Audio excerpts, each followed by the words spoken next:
Good morning, my Teaserking family. How is everybody? I hope everybody has a nice weekend. So, what is new in the world? Oh my God. All right. I want to start with something that's extremely valuable and important. And it's not sports, it's this JP Morgan traders found guilty of manipulating gold market for years. What the fuck does this mean? This is what I've been telling you. This is what COMEX is, and this is what JP Morgan's been doing. They're freaking mafia, and they've been manipulating the price so it's so low so they can buy it, and the rest of the Russian mafia and the Chinese mafia and all the other banks can buy it. Okay, so what does this mean? It means this is what I tell everybody. The price is not what it should be. It's manipulated down by JP Morgan. They put in these fake shorts, which means I'm selling, which means I'm going to buy the Canadian club for $5, even though it's 50. And that's why I tell you gold and silver are going to be much higher. Now, they went to court and they've been found guilty. They go to jail for a few hundred years.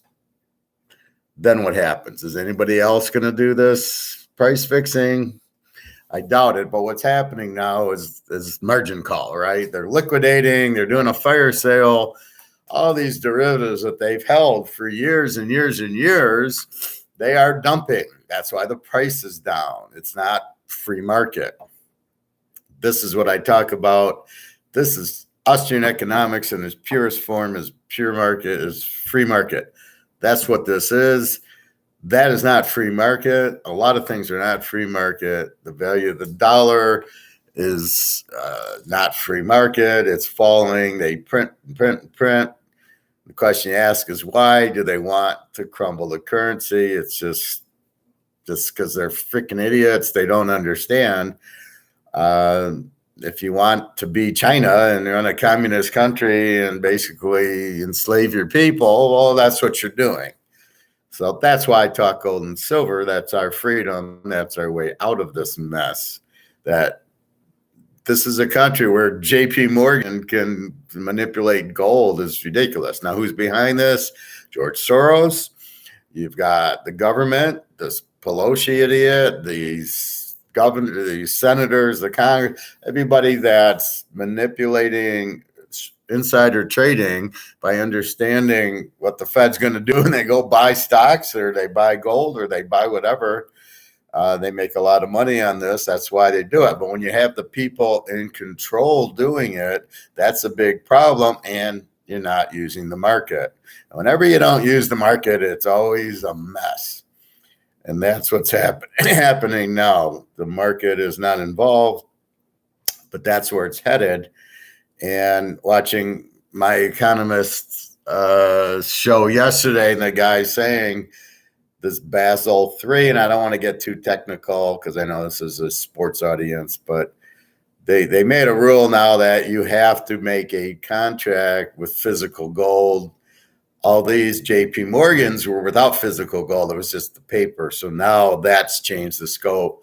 That will make the price rise. And I would think by December, somewhere around there, you're going to see really, really high prices of gold and silver.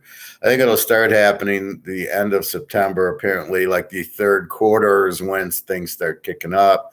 And then the end of the year, it really starts kicking up. So you have a little bit of time. I would buy silver until you can't find it anymore at what you pay, $35 an ounce is what I've been paying for Eagles. I can't even find the Buffaloes or the other ones if I can, and I can get them for 27, 28. I buy as many as I can because I'm buying $1,000 ounce thing for $27. I'd like to go back to my Joe Montana, Jerry Rice mentality, even Michael Jordan or Tom Brady. When I bought those cards, I had no clue they'd be, $100,000 cards. I bought them because I liked Joe Montana. I said, I'll get his rookie card because I knew rookie cards were there. Now it's not graded, but it's a freaking, I showed you. It's a good 9 at least, hopefully a 10. It's a little, the only thing is a little bit off. So it's like 60-40 off center, if that, and that still gets 10. So it might get a 10. Anyway, that's what you got. That's what you're looking for. But at the time I bought it, I probably paid $70 for it, $80 for it. And now if it's a PSA 10, it's 100. And if it's PSA 9, it's probably 20,000, and going up.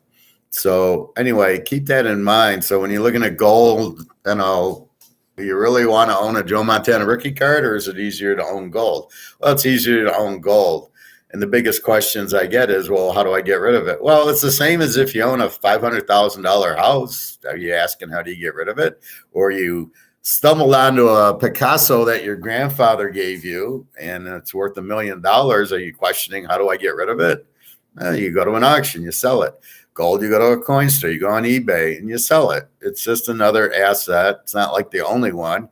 The only difference is if you go to offer gold, you'll get 1 million buyers, right? Picasso, well, I can't afford 1 million. Gold, because it's real money, you'll always have buyers. You'll always can go to a coin store and sell it. You can always go on eBay and sell it. Never a problem. You can probably even go to Europe or different countries and find a buyer, and there you go. So don't worry about it. Worry about the price dropping because it's gold. I mean, it's real money. It's not, the price is not going to drop. So that's what's going on there. The people who are shorting it are all in trouble, and it's really going to explode. So gold and silver are going to explode soon. This JP Morgan article just makes it, it sheds the light that they manipulated it. Now, does that stop it? The NBA ref who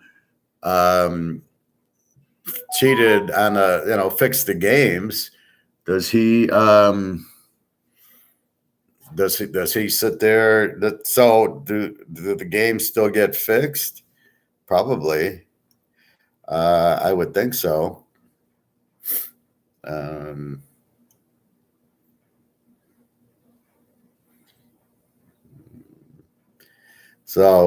morning, dear. The NBA games get fixed. Do they still get fixed? Sure. Football, does that get fixed? Sure. Does the stock market still get fixed? Sure. Everything still gets fixed, but it's out in the open that it's been happening. I'll talk to you in a little bit. Everybody knows that happens, but now that everybody knows it's price fixed, everybody should realize that the price of gold that's been suppressed is obviously much, much higher than it is, right? So if they're suppressing it, manipulating gold market for years, keeping it down. So when it's 1,800 or whatever it is now everybody should know that's not the real price. It's manipulated down by the mafia, JP Morgan, and the Russians and the Chinese and all the banking mafia, and they all are buying it now. And as I told you from the other video that I shared last week, how all the banks are buying physical, not the paper anymore. Well, there's only so much physical gold and silver. There's more silver. That's why it's cheaper, but it's still money and it still has a value and it's still going to save your life when your dollar is not worth anything. I was reading on Zimbabwe. They came out with a gold coin. The problem is they only have the 1 ounce gold coin. They're selling it at $1,800. Well, most people in Zimbabwe can't afford an $1,800 coin. And how do you get change for it? They haven't thought it through and made, little $2 gold, $5 gold, $10 gold, quarter ounces, 1/10 of an ounce. So they haven't really thought it through. So they can't really buy it. But why are they doing it? Because in 2015, their inflation was like 10 million%. Their dollar was basically toilet paper. They came out with $1 billion paper, which is just smoking cigars on it because it's valueless. Then they came out with a new currency in 2015, which is now bankrupt again. That's why they came out with the gold. And they keep printing. They don't understand. You cannot just put out paper, bring out a new currency, and keep printing. That's not the answer. You have to back it by gold and silver. Now, what they're not doing is backing their currency with gold and silver. They're just saying, here's a gold coin. Well, we've got gold coins. That's not the issue. The issue is backing the currency by the gold or silver. That way it has a value. When you print paper, there's no value in paper, right? A $20 bill.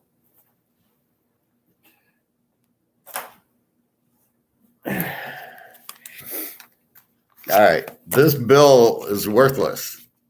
It says 100. It's got a president. It's got all this because it's counterfeit. The value of this is zero, right? I can go to a restaurant and give them $100. This is paper. It is not gold. It is not an asset, right? So all it is paper. All it has is no value.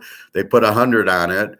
In Zimbabwe, they put 1 billion on it, right? It had a bunch of zeros after it. It wouldn't buy a gallon of milk because it was worthless. Once nobody wants it, and with these big countries, nobody's going to want the U.S. dollar because you put sanctions on Russia, you're fucking up with China, you're fucking up with India, you're hurting Saudi Arabia, and they're all saying, screw you. I don't want to be at your mercy where you're going to sanction me. So they're going to their own dollar with a basket, not using the U.S. Nobody will want the U.S., and that's it. Then it's worthless. That's what's coming, and that's why I keep telling you, buy the gold and silver. You have J.P. Morgan, you have this, you have them saying, yeah, well, we've been manipulating it so our friends can buy it cheap. Well, if gold doesn't have a value and it's stupid and it's, why would anybody want it? Well, why would you keep the price down on it if it's a worthless thing? So yes, it's a very important asset. It's a very important asset that you need, and it's actually the only real money we have, not the piece of paper I just showed you. All right, so that's what's going on. China's broke because they're 10 trillion in debt. Japan is on its way out. Europe is on its way out. They're all going broke. They're all going to need new currency. And what they should do is back whatever currency with some gold, but they won't. The only one that does it is actually freaking Russia, if you can believe that. So that's what's happening with China and Russia and Saudi Arabia and India and Brazil and all those. Hey, Nick, can't wait for football soon. Yeah, I'll get to football in just a second. I wanted to get this out of the way. It's important that everybody knows J.P. Morgan was found guilty of price fixing. And the question is, well, why do we care if they're keeping gold price down? Why is that?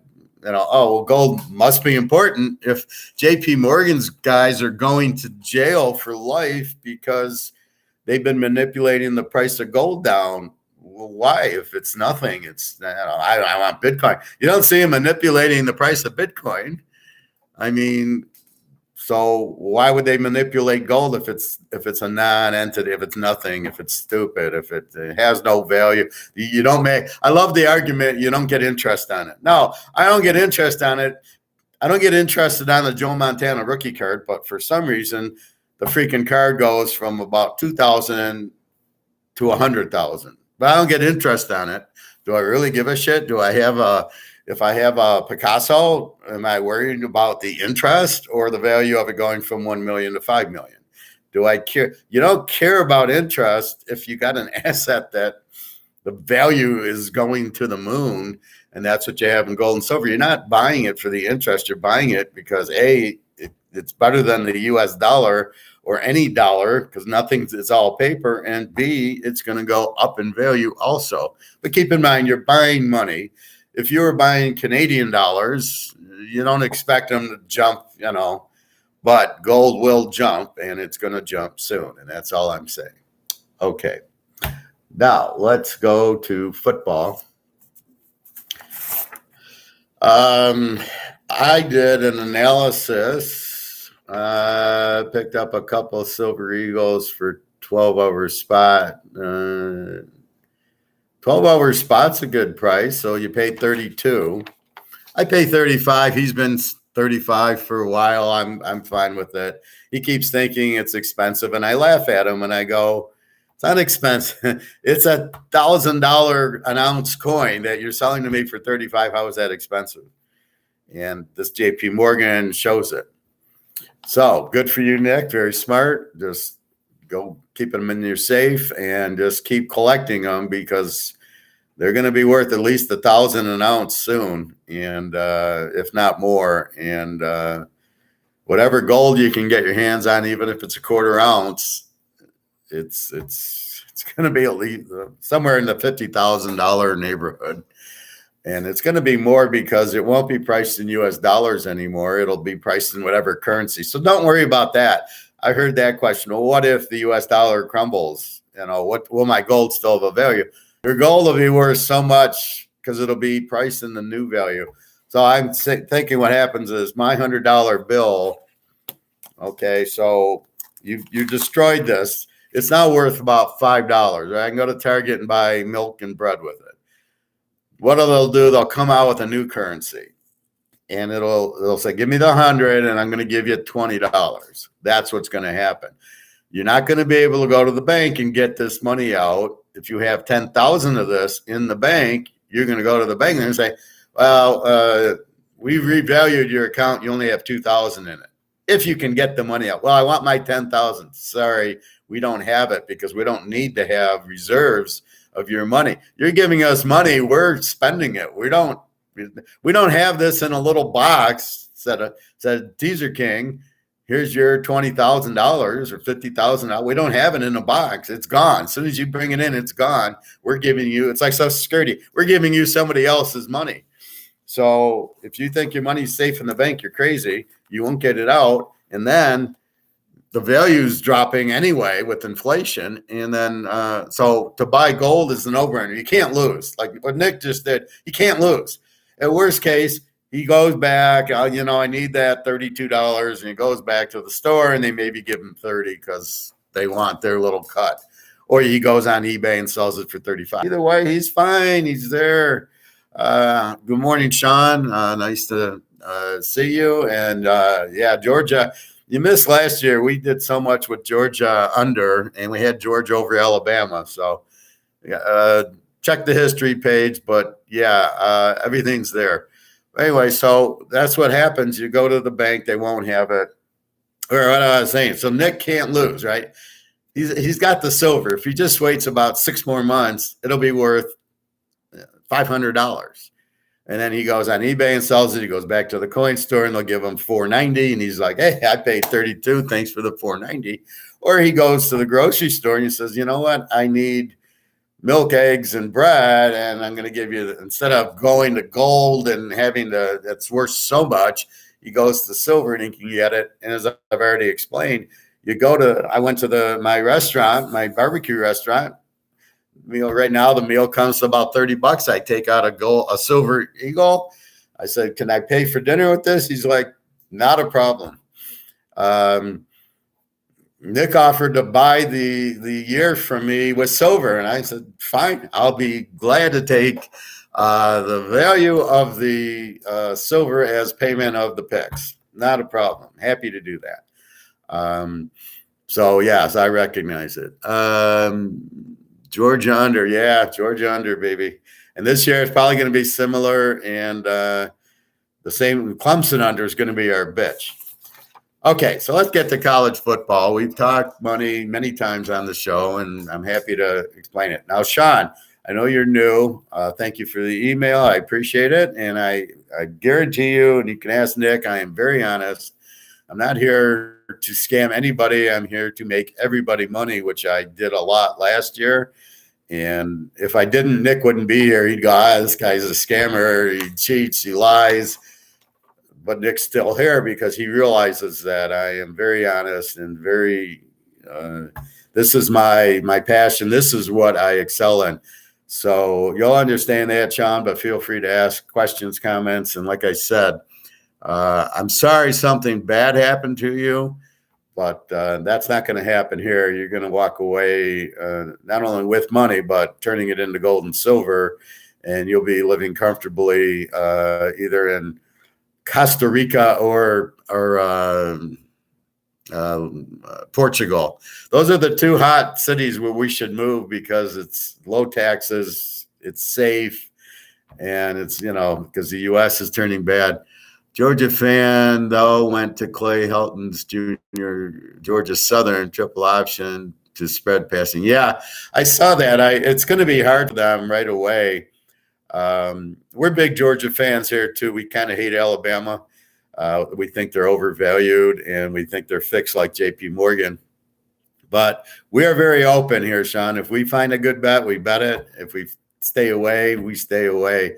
We do not have – I'm in Michigan. I do not bet Michigan because I'm from Michigan. I only bet it. I had Georgia, Michigan under in the bowl game, and it was way under. I don't bet Michigan just because I live in Michigan. I bet when they're a good bet. I'm good with, well, it sounds good.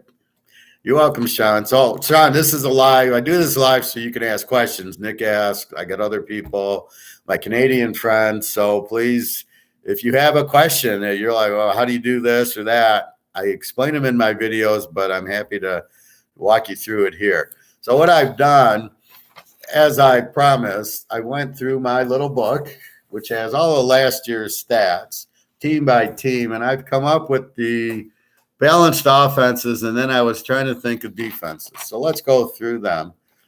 Now, what's a balanced offense? They run and pass, and it's extremely difficult to play defense against because you can't load up against the run like it's Army and Navy, and you can't play the pass like it's Western Kentucky or Alabama even is really a passing team.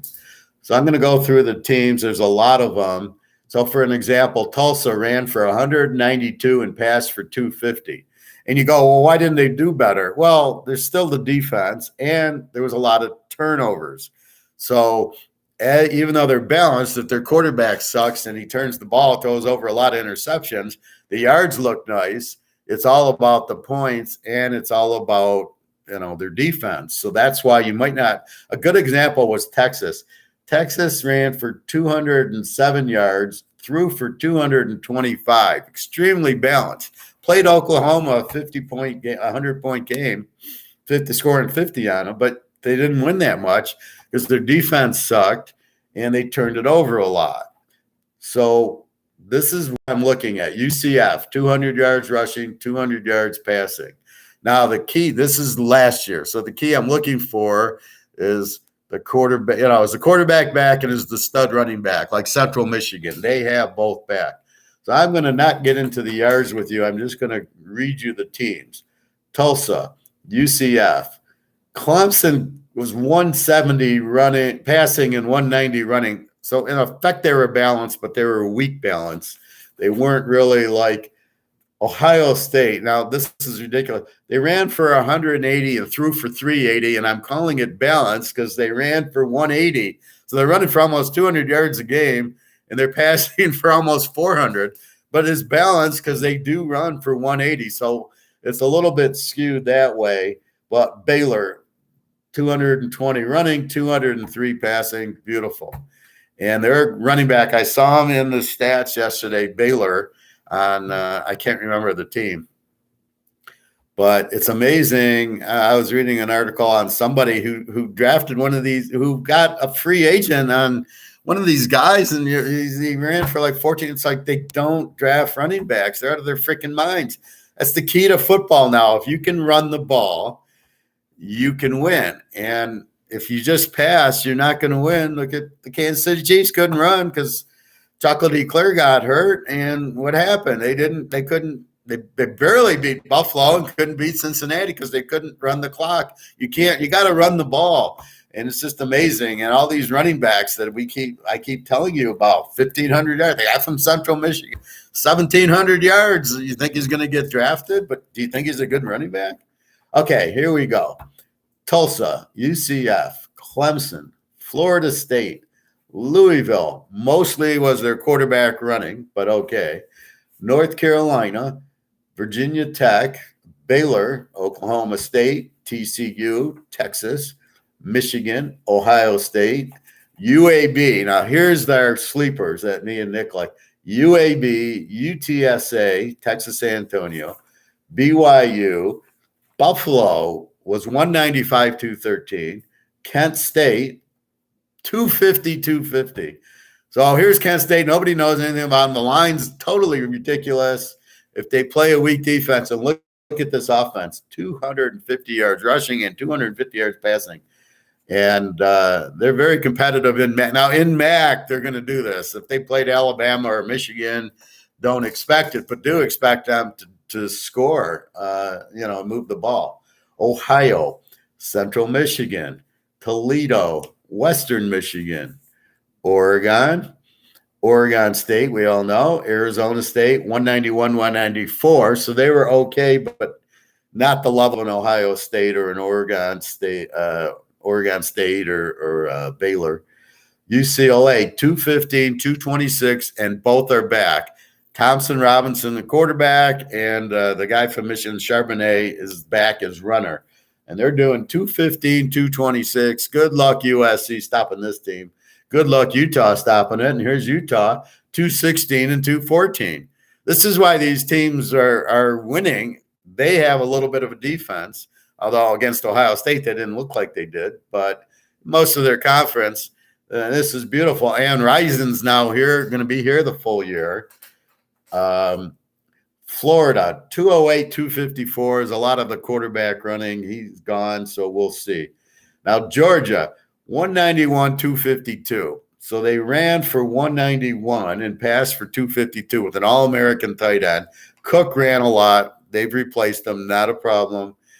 And they had the beautiful defense. So when you put it all together, you have the national champs. And they still ran for 191. And I have a big asterisk saying no Alabama. It was like 350 yards passing and like 100 running. With that running back, who was a stud running back, this is why Alabama didn't win the title. This is why they lost to Texas A&M. You cannot just rely on passing, because when you get to the 15-yard line, you're not throwing for a touchdown. It ain't going to happen against a decent team. So Georgia, 191, 252, quarterbacks back, tight ends back, good running backs, good offensive line. And we know the defense is going to shut you down. So look for Georgia. And this is the keys. They're very well balanced. Kentucky. Now I talk about Kentucky being good. 200, 225. Beautiful team.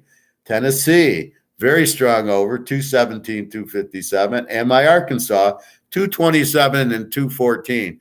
Fucking, they're the biggest sleeper, Arkansas. Nobody knows. Now, this is how good Georgia's defense was. Arkansas, 227, 214. They average 40 points a game.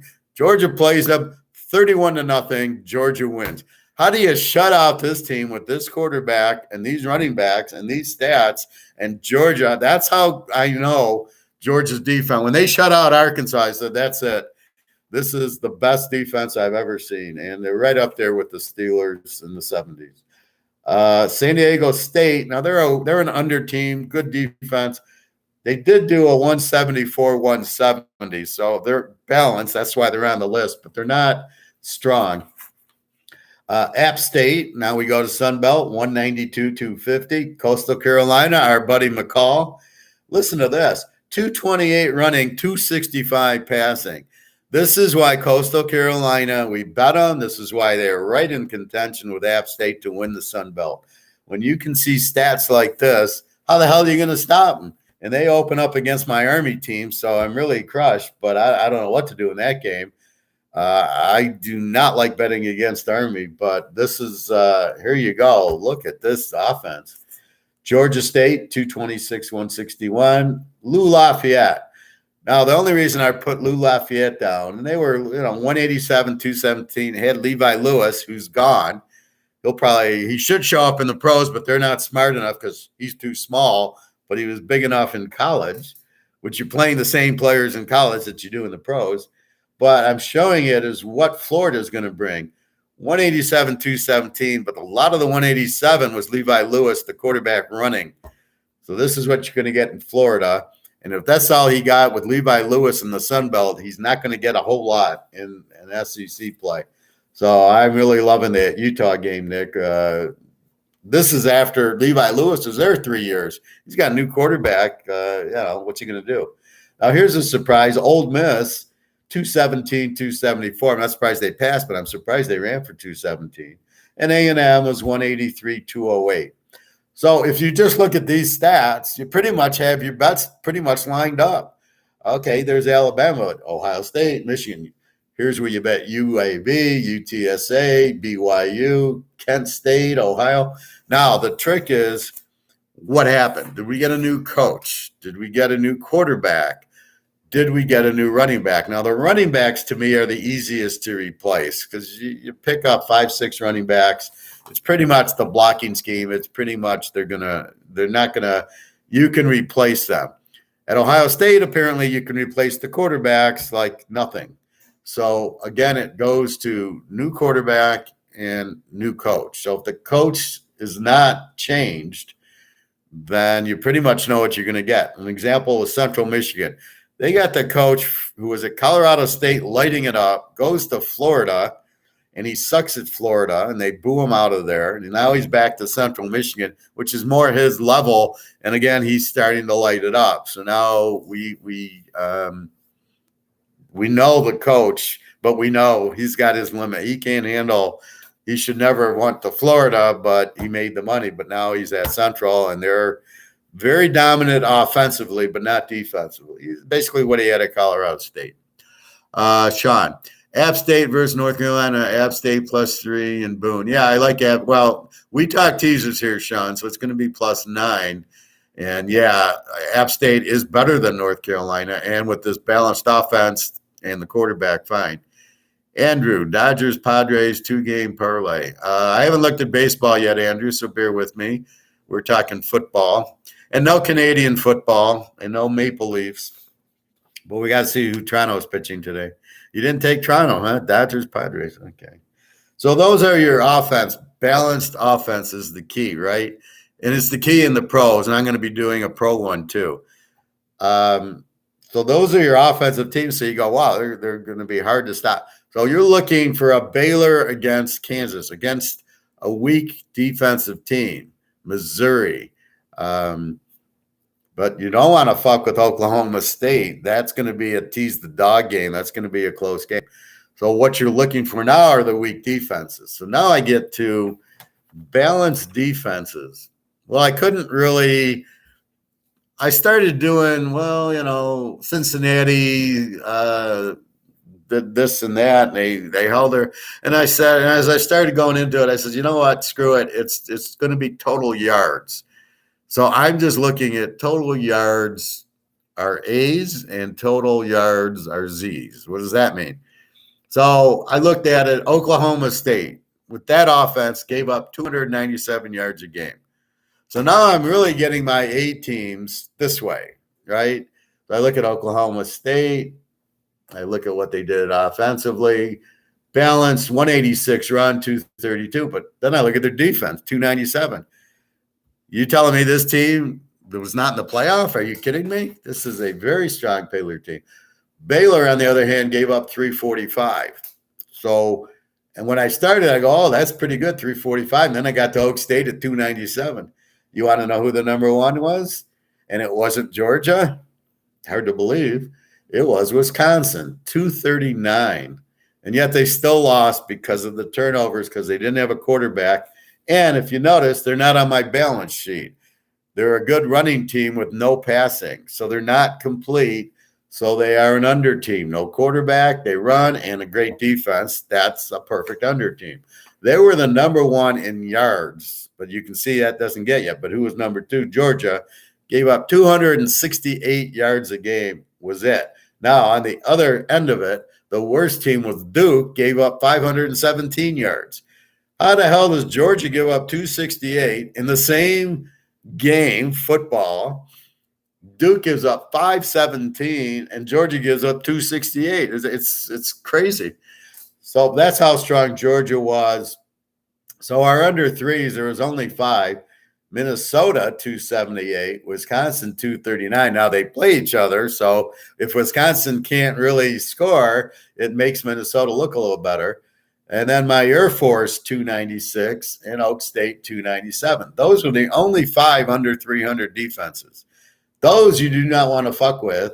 So if BYU is going to play Wisconsin, you better be careful. If they're going to play Georgia, we all know. But if they play Air Force, and I think they do, this is the Air Force. This is why I love betting Air Force. They don't have a balanced offense because they run a lot more than they pass, which is even better because running you can always do. Passing the quarterback and throwing interceptions, and really like Tulsa, right? They're 192, 250, but the quarterback turned the ball over and didn't get a lot of points. So being balanced is one thing, but then taking advantage. So we want a good quarterback on a balanced offense. We call that team Baylor. We call that team Texas, Ohio State. Those are your teams, UTSA. Good quarterback, good running. The quarterback is good, and then we look for the defense. So I'm going to quickly go. These are defenses under 350. So now these are going to be between 350 and 300. Cincinnati, Houston, Boston College, Clemson, which we look to go even lower, NC State, Syracuse, Pitt, Baylor, Iowa State, very low, 310, Kansas State, they play it under, West Virginia's right at 350, Michigan 330. I put Ohio State on here. They're 372. That's why they didn't beat Michigan.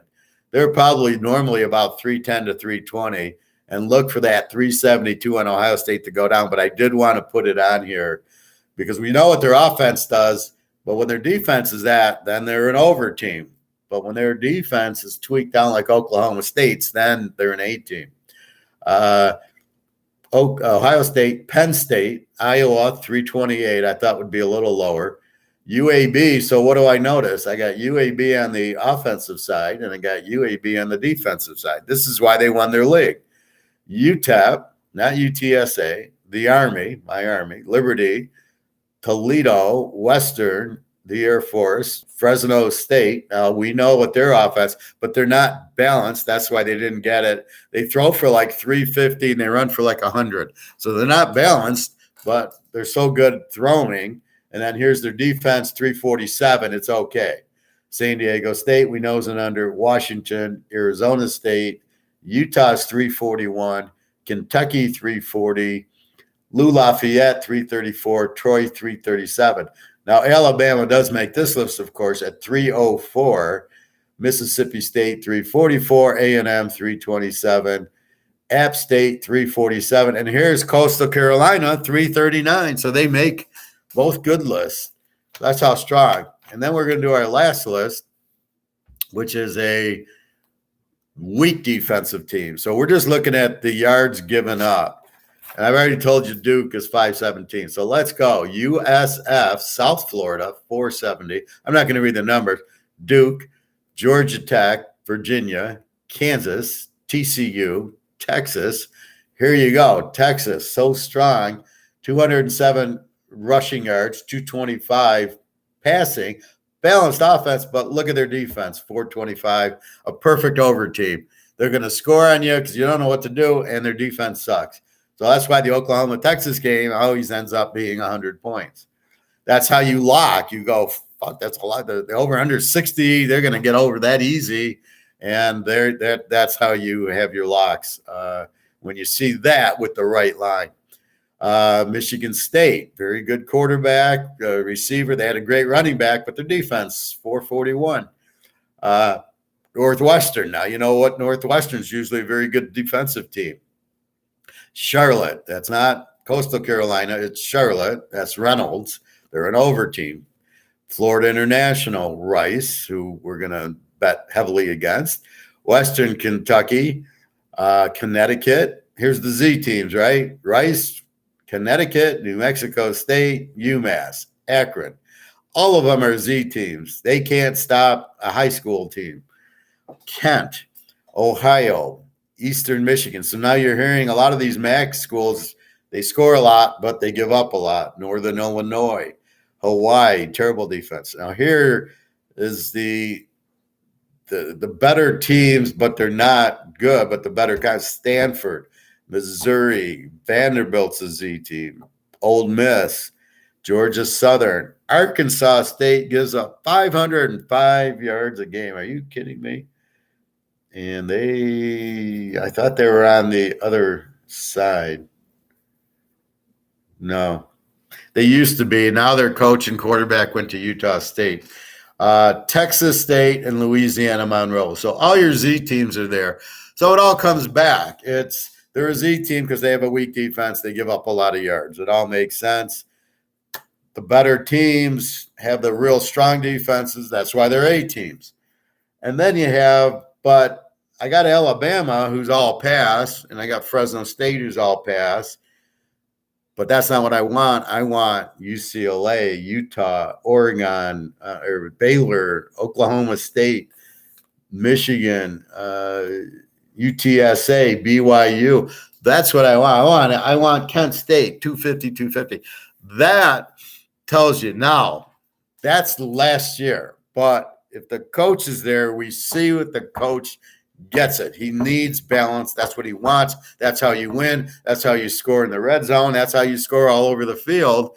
You just take advantage of what the defense gives you. They're either going to give you the run or the pass, but you know what? You can do them both.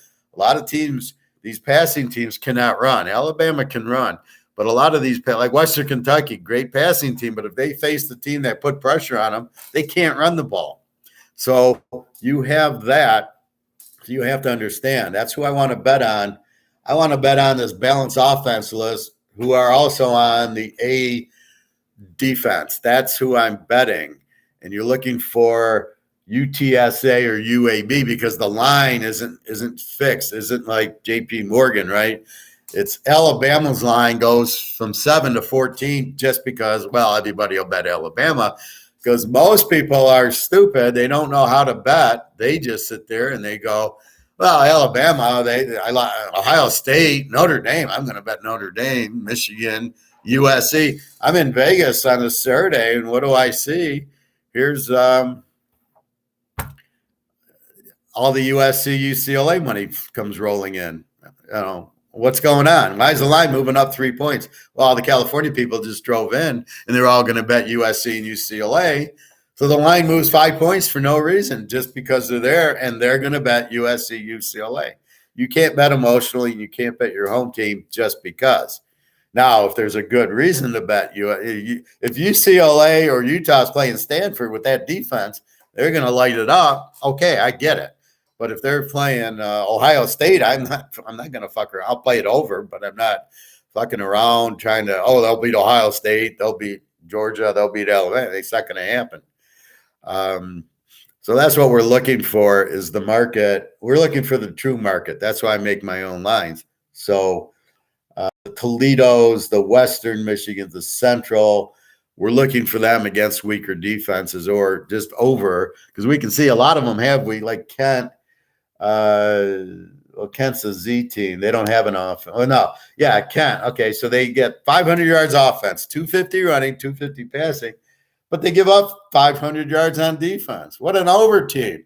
You're not going to stop them, and they're going to give up a ton of yards.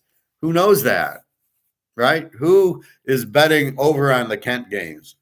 We will, but who else? The general population is, I'm betting Alabama because I like them. These are the same people in Bitcoin because it's going to go up. I know it's going to go up. It's Bitcoin and it's going to go up. Why? Well, I don't know, but it's going to go up. And I just laugh at these people. No offense to the Bitcoin people. It's not an asset.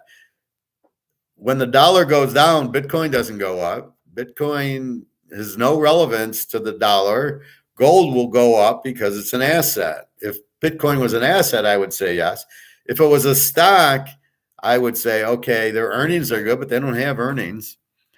And so keep that in mind. You want to be in these little hidden gems that I pull out, the Kent State overs, Oregon State, Oak State, Baylor, all those teams, Utah, UCLA. Those are our money makers. So But I gotta find this. This is why I say after about 3 or 4 weeks, I now have this number. Now, I'm not expecting UCLA or Utah's number to change. They're going to average 500 yards a game, and they're going to be balanced because they got good running and good quarterbacks, and the coach is still there.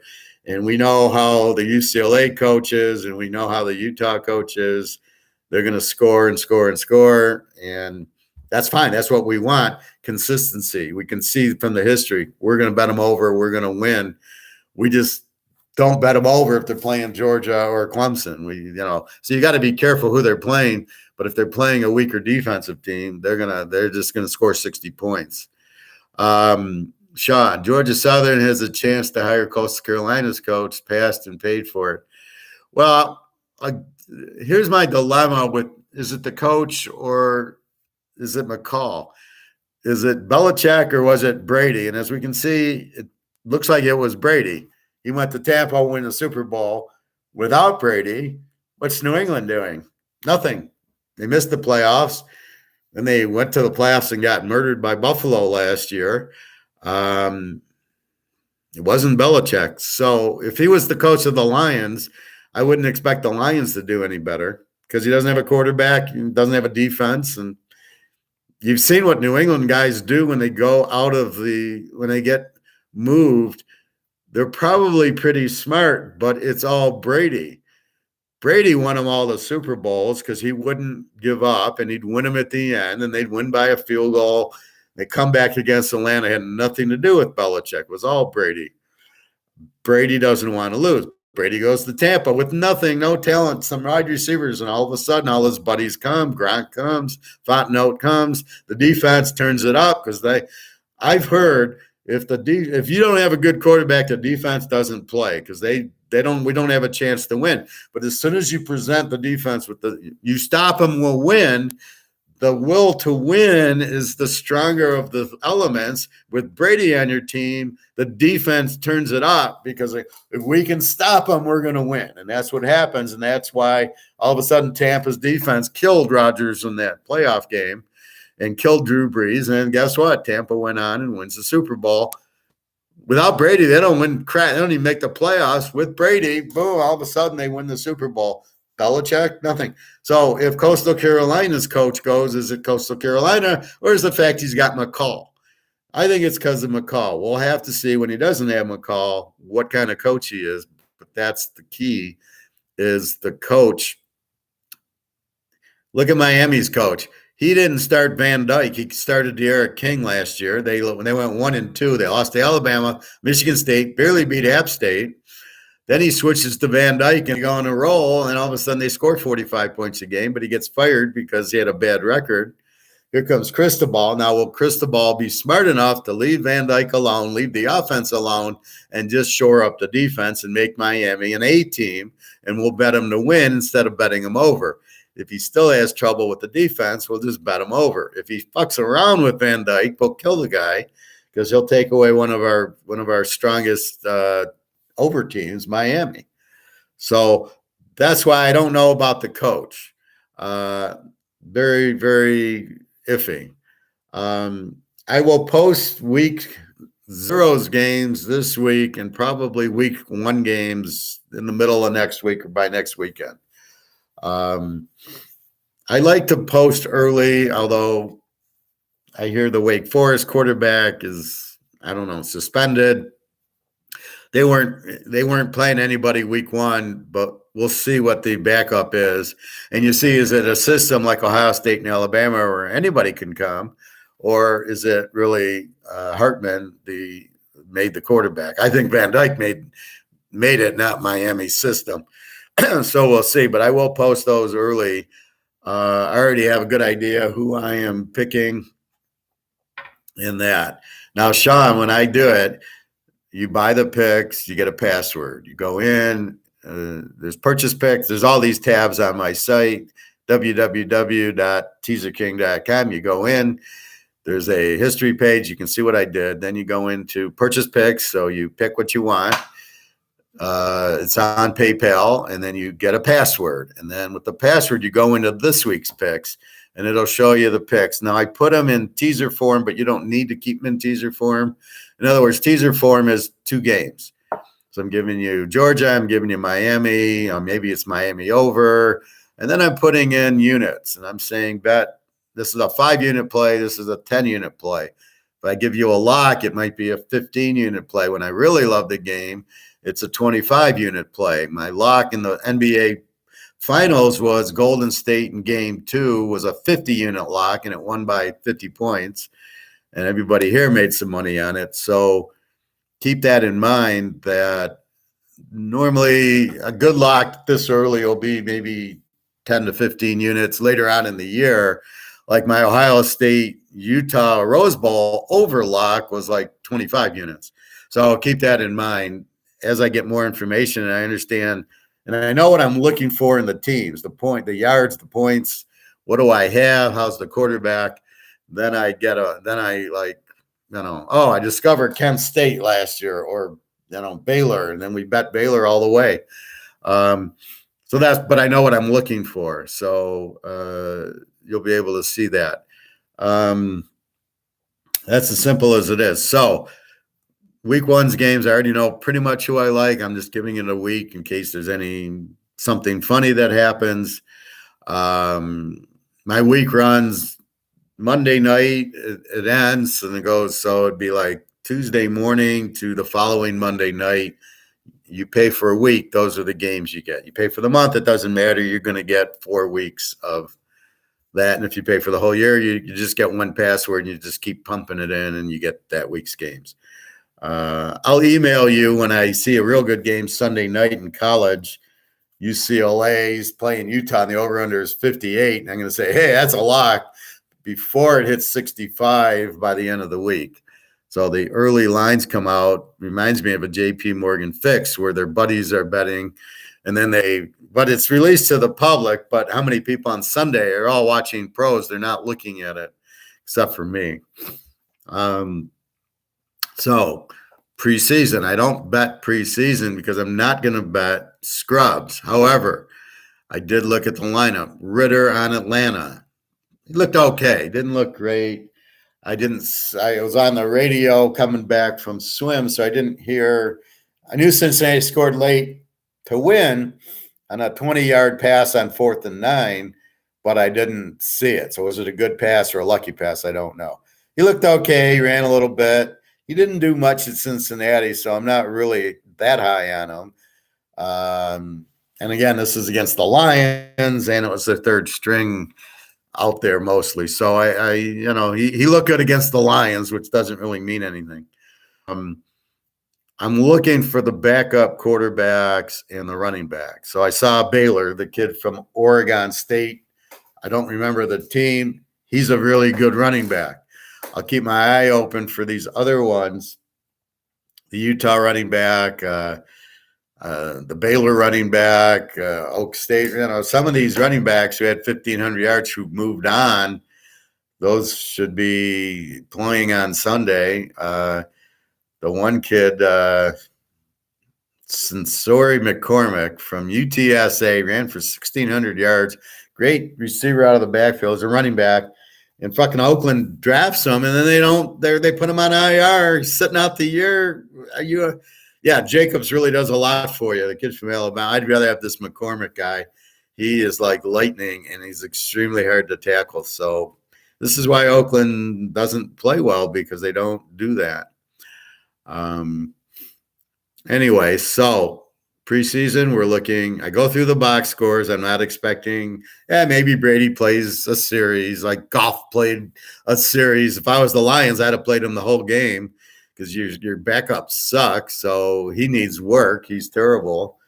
So I'd look at the things. The thing I loved is Trevor Lawrence only played a little. Dude, Trevor Lawrence not only shouldn't be playing, shouldn't be on the team, shouldn't be in the NFL. He's a terrible quarterback.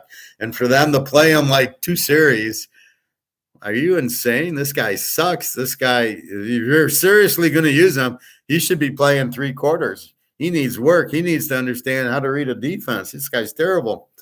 So Jacksonville looked like an under team, and that's how they played. But That's what you want to keep in mind. You want to look at the quarterbacks. Um, the Giants had somebody, I don't know, but we'll go through that after today, most of the games, and then I'll go through the box scores and put some notes for you guys. Maybe tomorrow or like Tuesday or Wednesday night this week. So that's what I'm looking for. So don't bet. It's very hard to bet preseason. You're betting on third stringers. Why do you want to do that?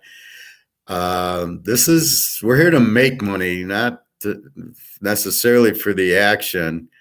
I do know Baltimore tends to win in the preseason, and the Lions tend to lose every game in the preseason. So if you are looking for that, you need a bet, then take Baltimore or bet against Detroit. But basically, it's a very tough bet. Over-unders are extremely tough because they're going to throw the third-string quarterback. And I don't know why they throw it out. First of all, he played college. So if you can't see a guy who played college ball, so you're looking at, Baker Mayfield, played at Oklahoma. Do you need to see him in the pros? But he needs work in the pros. That's a guy you want to play a half of a game and get him into the routine and the speed. It's usually the speed of the game is different from college to pro. But when they're looking at fourth-string quarterbacks, third-string quarterbacks, what are you looking for? If the guy sucked in college, the Lions had this guy Blau from Purdue who sucked. He sucked at Purdue. He's going to be good in the pros. Are you kidding me? I mean, come on, man. Golf gets injured, you're in big trouble. You're in big trouble with Golf, but he gets injured. So that's what you're looking for. But again, in the pros, we're really not, somebody might get injured. It's football. Everybody will be injured. It's just how severe the injury will be. The coaches are so weak. There's very few that you can even bet on and trust. And even except for Pete Carroll, I can't really Belichick. I don't know coaches. Tampa Bay brings in this new guy, Todd Bowles, never coached before. Basically, Brady will be running the team, but we'll see what happens. But if Tampa stays healthy, it'll be them in the Super Bowl with, I don't know. Denver could be there if they get defense with Russell Wilson. Watch the preseason. Watch these drafts. So Mayfield's on Carolina. They'll be a better team. What happens is it throws out the stats from last year that we like to use. Now Mayfield's there. Now you need a whole new stats. And that's been the problem with the pros. It keeps changing. So you can't. Now at least I got Brady stats at Tampa. But New England, you need non-Brady stats. Just like when Manning went from Indy to Denver, you had to throw out all the Indy stats, throw out all the Denver stats, and you created new ones. And at least he was there a few years. You got the stats. But this is the problem. Mayfield, now he's on Carolina. What the fuck? Either he's good or he's not. Cleveland should never have gotten rid of him. That wasn't your problem. You had no receivers. But what do you do with it? So that's the point. Now everything's changing. And you looked at KC. I'm not worried that they lost their fast guy. God, I can't think of him. He moved on. I wouldn't have paid $30 million for him. God, I can picture him, but I can't think his name because my mind's over here, and then I got what is it? Kelsey and the other guy. But they got Smith-Schuster from Pittsburgh, so they'll be fine. He throws to Kelsey. He's Mahomes, And these guys, what you got to realize in the pros, they're pros. If they can't catch, they're not on the team. So, you got guys that are pretty fast that can catch the ball. So they're pretty interchangeable. Even if you drafted a kid from LSU or Georgia or Alabama, they're going to know how to catch the ball, and they're probably pretty fast. So you don't really worry about I want to say Hill, I think, from Kansas City, the fast guy. Anyway, he moved on. I wouldn't have paid $30 million. You can't. It screws up because of injuries. You need a balanced team of no real superstars except for your quarterback. You cannot have you cannot pay $30 million to a receiver. It's not worth it. That's why Green Bay let Devontae Adams go. And good luck whoever picked him up. You can't win with a guy making $30 million.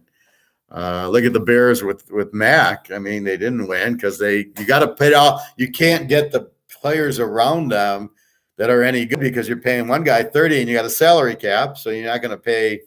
If 30 million goes here and I only got so much for the rest of the team, I got to have good players, and that's why you don't really want a $30 million player on your team unless it's Tom Brady or Aaron Rodgers.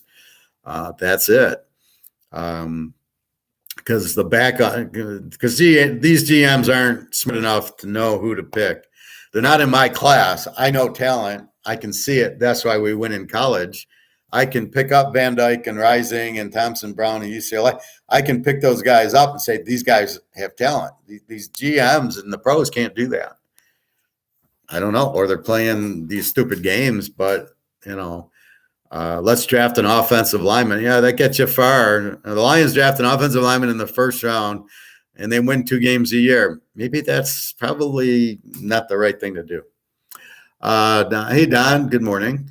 Do you have any locks in baseball? I haven't looked at baseball yet. We're talking college football right now and a little bit pros. I'll get to baseball in a minute. An unusual week in baseball, and I'll get to you, Andrew, in a minute on your Dodgers-Padres parlay. Very unusual week. So McCullough loses for Tampa.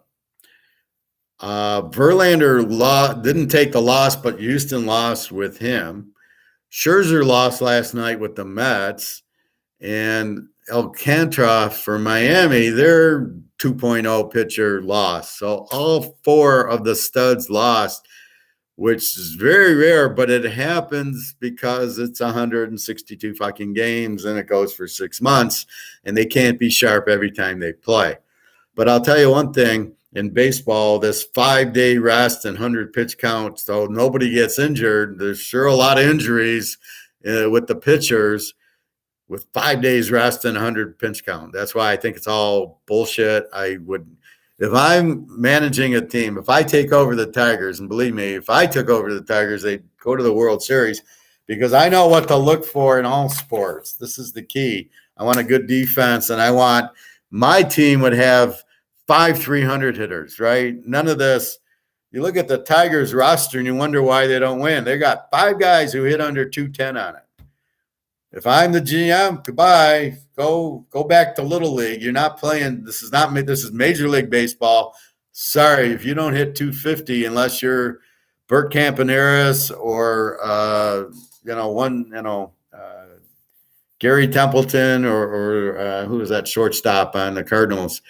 Unless you're a Gold Glove shortstop or Gold Glove third baseman, then you can hit 220. Otherwise, if you don't hit 200, you're gone. It's not even going to be.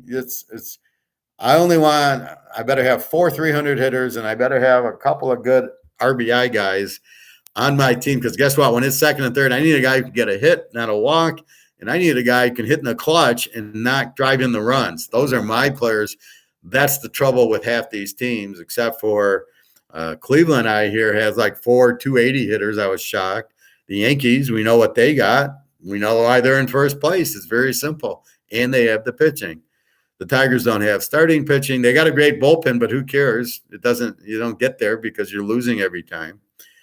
And then I would fire the manager because I really don't like that he pitches like Clemens' son, who's not a pitcher. He's like a second baseman, third baseman, first base. He don't know what he is. He's utility. And he brings him in to pitch because the score's 10-1.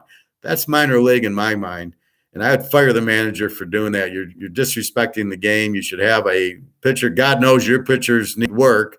They're not great. And I would put a starter out there and I'd say, fine, you're going to go pitch 3-4 innings until this game ends, because your pitchers are so bad you gave up 10 runs in the first place.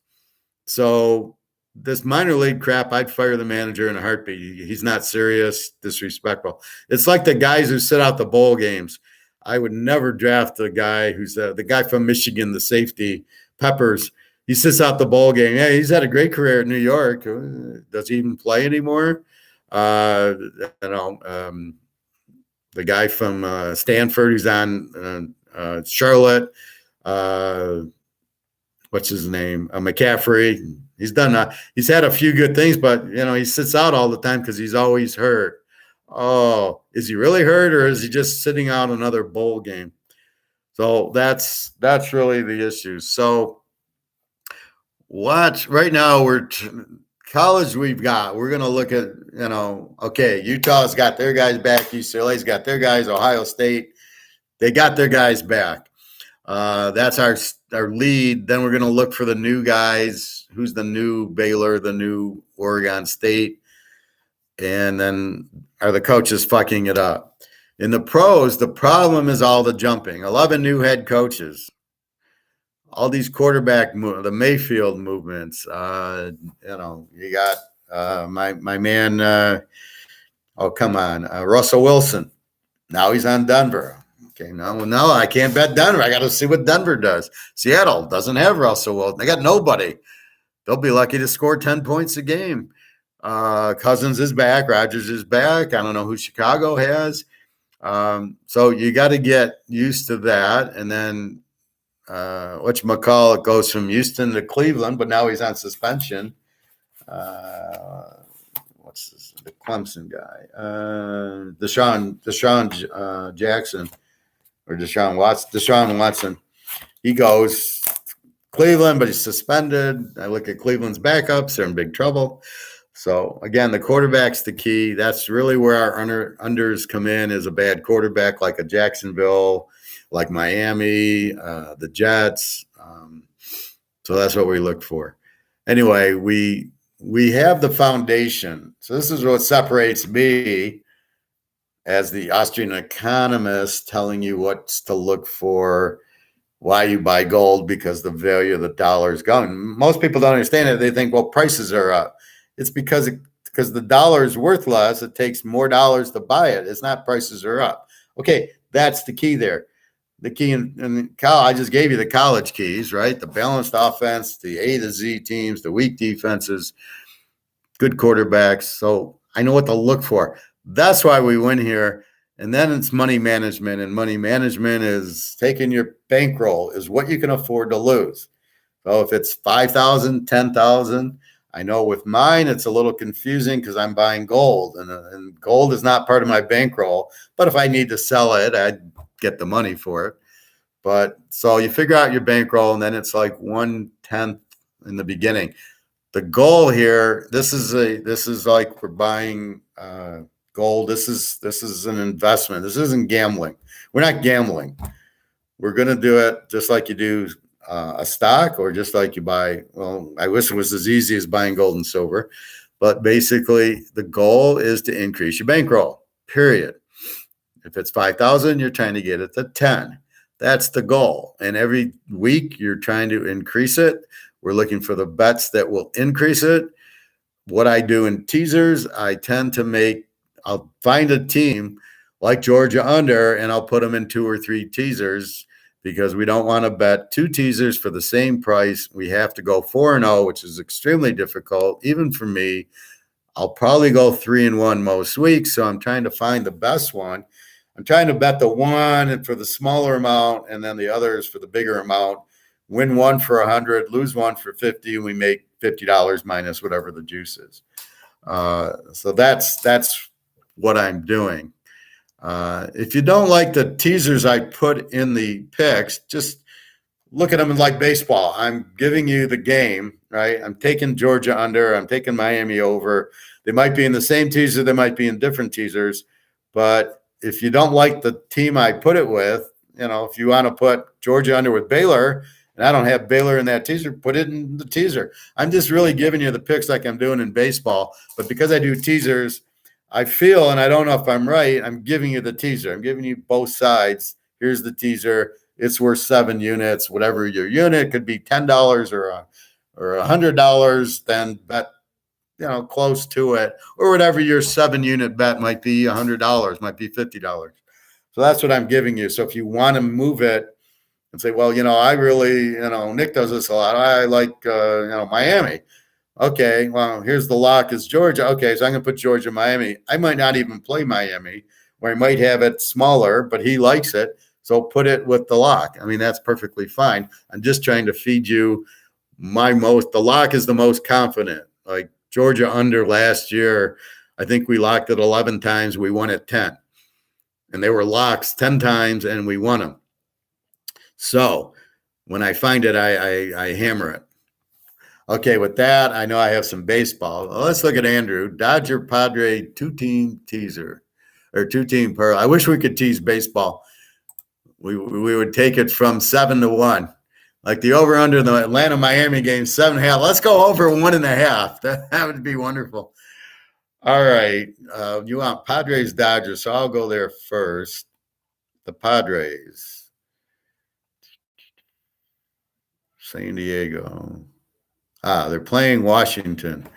We got Hugh Darvish, 10-5 with a 3.28 against Anibal Sanchez. Yeah, I love San Diego there. I'm an okay Hugh Darvish fan, but I really know Anibal Sanchez sucked. He sucked on the Tigers. Got a 7.56 ERA. So, yes. What's today? The 13th, I think. Yeah. 8-13. Okay, so the first game is going to be San Diego. Just play them. It's not a lot because these aces have been going down. And what is your second game, Andrew? Padres and Dodgers. So let's look at the Dodgers. The Dodgers are at Kansas City. And Heaney for the Dodgers, 1-0 with a .64. Against Brad Keller, 6-12 with a 4.45. I don't like the odds. Why are the odds 300 with Andrew Heaney? I've never heard of the guy.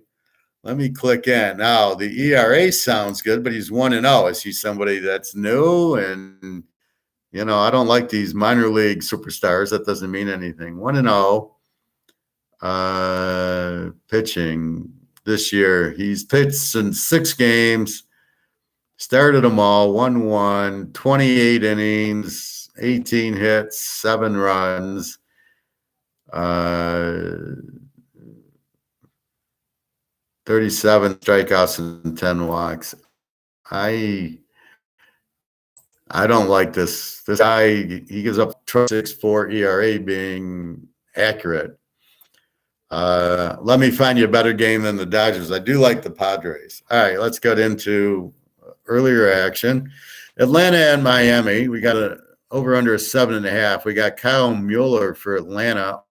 0-1, 23.63 ERA. What the fuck is this? 23, and he's in the major leagues.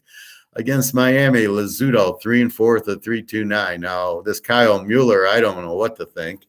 What did he pitch 3 innings and give up 5 runs? I mean, I don't know. There's enough information. Nobody really has a 23 ERA. That's just one bad game. Not enough information. Let's ignore this. Cleveland and Toronto. There you go, Andrew. Let's see the Maple Leafs. Tristan McKenzie for Cleveland, 8-8 with a 3.16 against Mitch White for the Maple Leafs, 1-3 with a 3.86. I don't really like that. It's a who knows. Cleveland's the team with the big hitting, and Toronto has the big hitting. Let's go for you, Andrew. Let's take the Maple Leaf game over 8.5. Toronto over 8.5. Just because the pitchers are okay. They're both in the 3s. But I think the hitting will get you to the 8.5. That seems like a low number. Baltimore and Tampa, we got DL Hall with his major league debut. Oh, against my guy, Sean McClanahan. Take Tampa Bay here. Here you go. Andrew, this is your other end. San Diego, Tampa Bay. There's your parlay. You got to take McCullough. Now, he's lost 2 in a row. He's at home against Baltimore with DL Hall, who hasn't pitched. He has no ERA. He's got no win-loss record. At Tampa. All right, we're going to take McCullough here. This is a big game. So take your San Diego with Tampa, not the Dodgers. I don't like the pitcher. The pitcher's 90% of baseball betting, so we're going to take McClanahan to bounce back. He's still got a 2.24 ERA. They're just not hitting for him. But I think they'll hit DL Hall. I think I could hit DL Hall. Cubs and the Reds. We got Sampson for the Cubbies. We got Ashcraft for the Reds. They're both 3.83, 3.94 ERAs. These are the guys that you don't know. Over-under's 9. You have no idea what to expect. They're the guys that can shut you out or give up 10 runs. So I like to avoid these average pitchers that you don't know what you're going to get. San Diego, we discussed. We're going to take Hugh Darvish, 10-5 with a 3.28 against Anibal Sanchez, 0-5 with a 7.56, who absolutely sucks. It's a good call there, Andrew, with San Diego.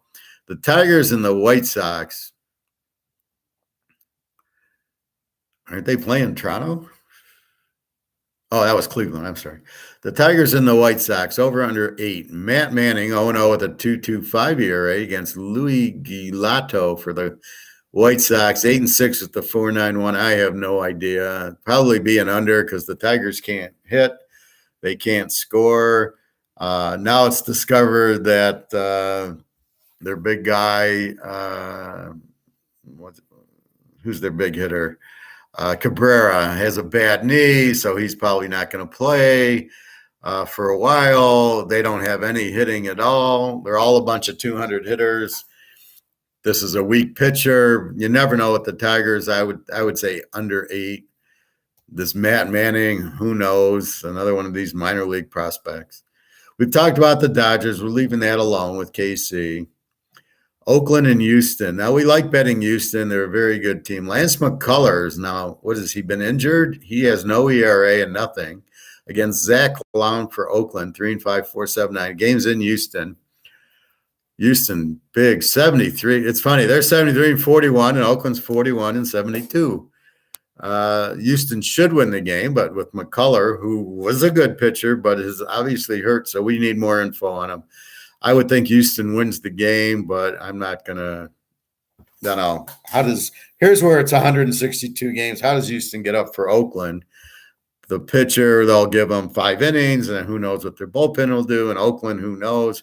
And this is the problem is these games, it's 162. See, this is what I like about football. Georgia's getting up for Arkansas, and they're going to shut them out. And Georgia's getting up for Florida. And then Georgia plays Vanderbilt, and they still won 63-0. But you can kind of see the game. Like, they had a big game, Oklahoma, Texas. Now Oklahoma's got, Kansas. Okay, will they get up for it? Here you just don't. It's just game after game. That's the big difference. So you tend to bet pitchers, and I can't bet McCullough because I know he was good, and he was obviously injured. He's returning. How does he get injured if they pitch every 5th day with a 100-pitch count? It's amazing. I can't figure that out. So let's lay away from that, although I do think Houston will win, but I'm not going to take it. The Phillies and the Mets, over under of 6. Are you kidding me? You got Aaron Nola, former Yankee, 8-8 with a 3.17 against Jacob deGrom, 1-0 with a 2.53. So was he hurt? He's coming back too. Another one of these every 5-day 100-pitch injury. Over under a 6. Good God. Phillies and the Mets should be a good game. Can't pick a winner, but how do you not go over 6 in this game? You got pretty good. If DeGrom's on, Nola, I'm just going to watch. I don't like that 6, though. It's such a low number. It's like a 38 in football, which always tends to go over because it's just natural they will score more. Atlanta and Miami, I don't have anybody. This is weird. I don't have a pitcher. I have a line, but I don't have Atlanta's favored, but I don't have a pitcher. The Yankees and the Red Sox. Over under 9. Frankie Montas for the Yanks, 4-9 with a 3.59 against Cutter Crawford, 3-4 with a 4.3. Oh, I'm taking this game over. Boston over 9, just because it's in Boston. Cutter Crawford's not going to shut out the Yankees. There can easily be 9 runs in this game. And Montas for the Yankees isn't going to hold Boston. So this should be a 12 or 13 run game. So we will go over the 9. There's a nice bad line for us.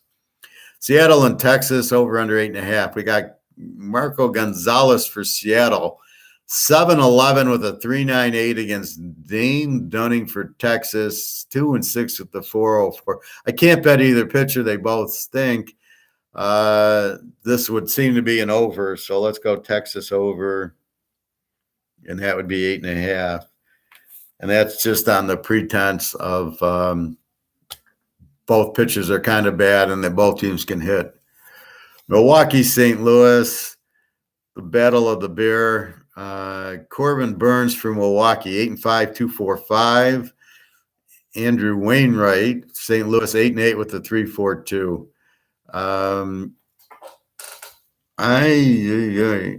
The better pitcher is Burns for Milwaukee. Wainwright's a good pitcher for St. Louis. Over under 7, I can't touch. I can't go under 7. That's just ridiculous. So I think it'll be a low-scoring game. And, it could go either way. So we're not going to play it. Arizona, Colorado, over under 11.5. Jesus. Zach Gallen, 7-2 with a 3.12 for Arizona. Jose Urena, 1-3 with a 4.63. This is probably the first game Zach Gallen with a 3.12 ERA is an over-under of 11.5. And the funny part is you just don't know because 11.5, obviously not a lot of runs in Colorado, just a pop-up. So, again, I don't like playing under, not with this Urena, who's 4.63 ERA. I would probably take Arizona here to win. So let's play Arizona. Just better pitching, high scoring, I guess, but I'll take the better pitcher. The Steelers and the 49ers should have been that would have made a good Super Bowl if the Niners had gotten there instead of the Rams in the 1980 Super Bowl. If Montana, if it was just instead of that 81 Super Bowl with Montana and Cincinnati, if you'd have gotten Montana and the Steelers, if you'd have taken that 81 Niner team against the 79 Steelers, that would have been a beautiful Super Bowl. Boy, I don't know if Pittsburgh wins that game as bad as they looked against Vince Ferragamo. Montana would have eaten them alive. So that would have been a wonderful Super Bowl. Okay, over under 7.5. Tyler Beede, 1-1, 3.57 for the Steelers. Logan Webb, 10-5, 3.17 for the 49ers. I don't know. Again, you got decent pitchers going against each other. They're not terrible, so I can't bet over. They're not great. I can't bet under. I can't bet a pitcher. I would say the Niners slightly because they're at home, but I'm not going to play it. And the last game is the Vikings against the California Angels. And over under 8. We got Dylan Bundy, 6-5 with a 5.05 ERA for the Vikings, and Reed Detmers, 4-3 to the 3.44 for the Angels. Good luck. Over under of 8. I have no comment. I mean, Trout, I think's out or he's been out. I'm going to pass on that. I don't want to get too much baseball. I don't have a lock, although I do like San Diego, Tampa Bay's, and I would say if you want to play a parlay, San Diego, Tampa, or Boston over 9 with the Yankees, I think would be the plays. So, Don, no locks, but I'm giving you, I'd say San Diego, Tampa, Boston over are the best plays there. So, Andrew, get off of the Dodger Padre and onto the Tampa Bay Padres or the Boston, or make it a 3-teamer. And I know, Nick, you like 2 or 3 team parlays, so there you go. So that's probably today's baseball. I don't really have a lock. I would lock McClanahan like I normally do, but the way this week's going, Verlander losing, Scherzer losing, McClanahan lost to start the freaking week, or Saturday or Sunday, and then Cantana for the Miami doesn't win. So, I mean, all the aces that we lock that normally win are losing this week. So until hopefully McClanahan breaks it, and then we can get back to betting them. Okay, what else? So let's see. So I think we've got it all. We've talked about 5 subjects. And that's just par for the Teaserking, the professor here. But I try to teach. I want to teach because I want you to know things that you're not taught. The guy in Britain basically just said there, how it's the COMEX is blowing up and how the banks are basically, the central banks are turning into the gold standard because now they have to back these transactions with gold. Where before you just made it up and it was paper. Now you actually have to have gold backing of your paper. That's your gold standard. And that way you can't do it. So you're going to get a real price in gold by the fourth quarter. You're going to have that $10,000 an ounce gold. Now keep in mind, I'm saying that because the money went from maybe 800 billion to 9 trillion. This idiot Biden, who's not an idiot, he's just a puppet. He doesn't know what day it is. China's controlling us. The mafia controls China. The mafia controls Russia. Therefore, who's controlling us? They want the dollar to collapse because they want to get into gold. They want gold to go up, and they know it's not going up with the dollars kind of holding it down. So they want it to blow up. China, Russia has all the gold. India's got a lot of gold, and therefore that's what they want is gold to go through the roof because they're all fucked. China's got 10 trillion in debt. Their housing market blew up. Japan is inflating. They're going broke. They're heavily in debt. Germany's heavily in debt. The euro's heavily in debt. London, England's heavily in debt. They're having energy problems. The oil for the car as well as the electricity is they've got to they can't lower their air conditioning under 80 and during the night they can only use a little bit of it. It's insane. This is freaking Europe in 2022 and they're fucked. I mean, they got to close shop early. They can't put on the air full way or when the winter, the heat. This is insane. This is all George Soros. He's a Nazi and he's trying to fuck with the world. Read off the Nazi playbook and he's doing a good job. But if you think Biden's in charge, you're out of your mind. This is all George Soros. He's behind everything. Who's behind him? It's probably the SS and the rest of the Germans that are still, not the main one. Hitler's dead, but the underpinnings are keeping it going. And that's basically, if you think about it, is what's happening, right? World conquest. Germany wants to rule the world. Well, this is what they're fucking doing. Soros being the Nazi, being the one running it. So they want the U.S. to go out. If you own stocks, please get out of the fucking market. I've been out of the market for almost a year now, and I have saved myself a lot of money. In fact, I've taken some of my money, pulled it out, and I bought gold and silver with it. So please get out of the stock market. It is artificial. It is not real. Earnings are being hammered and the market's dropping. Right now, it's being artificially held. And again, when it's fixed, it's going to blow up. Gold and silver are fixed. It's going to blow up. The stock market's fixed. Some of these stocks should not have the levels they have. And when reality hits and Apple doesn't sell iPhones because people need money for food and to pay their bills, what are they going to do? Now, people are leaving for Costa Rica and Portugal. Why? Because rents are getting very expensive. People only, you make money based on your skill set. I'm an economist. I'm a senior financial analyst, and I'm a football handicapper. And I get paid because I have that math mind, and people pay me good money for my math mind. And I am honest, and I am professional. And that's what people like. And therefore, I get paid for my skill. And so I can afford the rent, but I don't like it. And that's why I'm buying as much gold as I can because I want to get out of this heavy inflation and heavy tax situation. So many people are doing that, and rents are very expensive. So most people don't have a good skill set. And the younger people don't even want to work. They want to live in mommy and daddy's basement and play video games and buy Bitcoin or do this Robin Hood and thinking, oh, that's how I'll make money. But nobody can answer the question, why are you doing it?